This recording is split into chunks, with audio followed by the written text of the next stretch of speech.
At syempre, gusto ko na i-express how thankful I am that I'm now part of the Sansan family.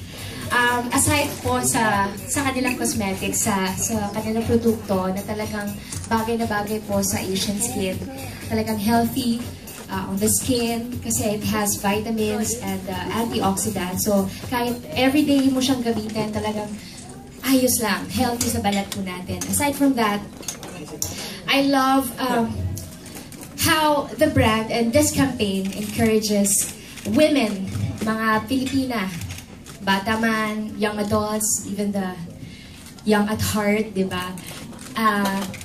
To believe and embrace their natural beauty.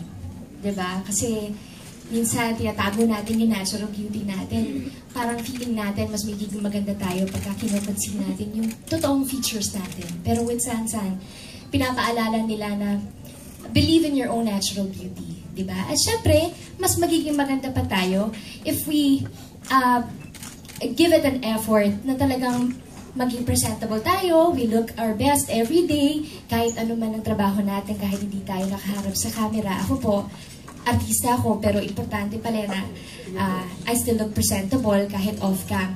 Kahit pinapaliguan ko lang yung pets ko. Hindi, importante po na we always look our best.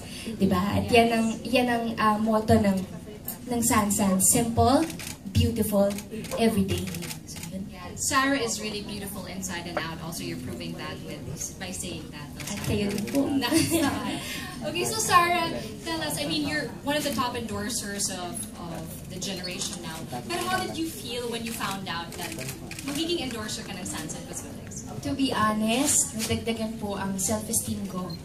Sa totoo lang po ito Kasi naniniwala ako na lahat tayo, mga babae, may insecurities. Ako, marami po ako niyan. Pero yung mga nagtitiwala na ganitong kumpanya sa akin, talaga kong ang laki na naitutulong na i-boost yung self-esteem ko, yung pagmamahal ko sa sarili ko. So, maraming salamat po sa pamilya ko sa Sansan.